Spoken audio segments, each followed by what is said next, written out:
বিধায়ককে দেখে মিষ্টি অফার, প্রশ্নের ঝড় আসানসোলের ডামরায়, অগ্নিমিত্রার জবাবে পাল্টা রাজনৈতিক দরজা।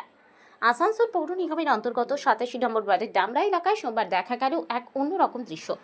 আসানসোল দক্ষিণ বিধানসভার বিধায়ক অগ্নিমিত্রা পার এলাকায় পৌঁছাতে স্থানীয় মানুষজন তাকে ঘিরে ধরেন। কেউ মিষ্টি হাতে এগিয়ে আসেন, কেউ আবার প্রশ্নে ভরিয়ে দেন বিধায়ককে। স্থানীয় যুবকদের একাংশ অগ্নিমিত্রাকে মিষ্টি অফার করে বলেন, দিদি, আগে কখনো আপনাকে দেখিনি, আপনার অফিস কোথায়, ভোটের আগে এসেছেন নাকি? একের পর এক প্রশ্নে কিছুটা অস্বস্তিতেই পড়েন বিধায়ক, তবে শান্তভাবেই তিনি উত্তর দেন, আমার পার্টির কার্যকর্তারা সারাক্ষণ এলাকায় থাকেন, আমিও বহুবার এসেছি, আমার অফিস কোথায় তা সবাই জানে। এরপর তিনি এলাকাটি ছেড়ে চলে যান। ঘটনাটি নিয়ে রাজনৈতিক তরজা শুরু হয়েছে। তৃণমূল কংগ্রেসের পশ্চিম বর্ধমান জেলা সভাপতি নরেন্দ্রনাথ চক্রবর্তী বলেন, শুধু অগ্নিমিত্রা পান নন, কুলটির বিধায়ক অজয় পোদ্দারকেও এলাকার মানুষ খুঁজে পান না, তাই আজ মানুষ মিষ্টি খাইয়ে তাদের মিষ্টি কথা শোনাতে চাইছে। এর জবাবে অগ্নিমিত্রা পাল তৃণমূলের উদ্দেশ্যে তোপ দেখে বলেন, তৃণমূল কংগ্রেস সবসময়ই আক্রমণ করে, শুভেন্দু অধিকারী, সুকান্ত মজুমদার থেকে শুরু করে আমাকেও ছাড়ে না, আমাদের কর্মীদের ওপরেও হামলা চালায়, কিন্তু এসব সত্ত্বেও বিজেপি সাধারণ মানুষের জন্য লড়াই চালিয়ে যাবে। ডামরার বৃষ্টি মুহূর্ত তাই এখন রাজনীতির তেতো বিতর্কে রূপ নিয়েছে। একদিকে মানুষের প্রশ্ন, অন্যদিকে রাজনৈতিক পাল্টাপাল্টি বক্তব্য। আসলে বিজেপি একটা ধাপ্পাবাজ দল। রাস্তায় বেরোলে মানুষ তো জিজ্ঞেসই করবে, এতদিন আসেননি কেন, কোথায় আপনার অফিস?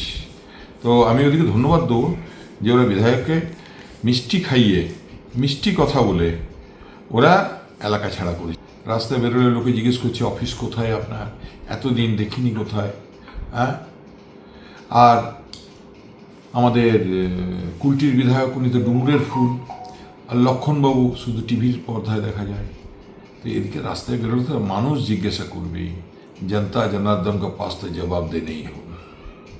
তৃণমূল যদি মনে করে থাকেন যে আমাদের বিরোধী দলনেতা শুভেন্দু অধিকারীকে আক্রমণ করবেন, আমাদের প্রাক্তন সভাপতি এবং কেন্দ্রীয় মন্ত্রী ডক্টর সুকান্ত মজুমদারকে আক্রমণ করবেন, আমাদের সাংসদ খগেন মুর্মুকে মারবেন, বিধায়ক শঙ্কর ঘোষকে আক্রমণ করবেন, আর অগ্নিমিত্রা পাল যেখানে যাবে সেখানে বাধা দেবেন, হেকেল করবেন, আমরা কিন্তু দমব না।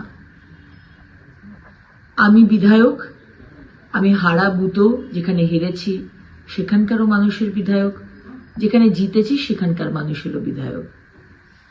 তাই আজকে যখন আসানসোল দক্ষিণের আমার বিধানসভার একটি বুথে পাড়ায় পাড়ায় দিদিভাই করতে গিয়ে সেখানকার কিছু তৃণমূল কর্মী আমাকে যদি হেকেল করতে চেষ্টা করেন, আমার কর্মীদের হ্যারাস করতে চেষ্টা করেন, কাজে বাধা দেন, আর যদি ভাবেন যে অগ্নিমিত্রা পাল তাতে ভয় পেয়ে যাবে, আমরা কিন্তু দমব না। কারণ ওই যে বললাম, সমস্ত আসানসোল দক্ষিণের মানুষের দায়িত্ব আমার।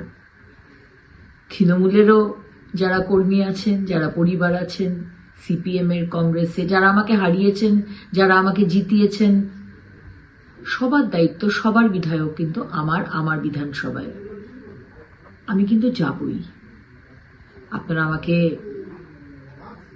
হেকেল করে, ভিডিও করে যদি ভাবেন যে দমিয়ে দিচ্ছেন, আমাকে বা ভারতীয় জনতা পার্টিকে দমাতে পারবেন না।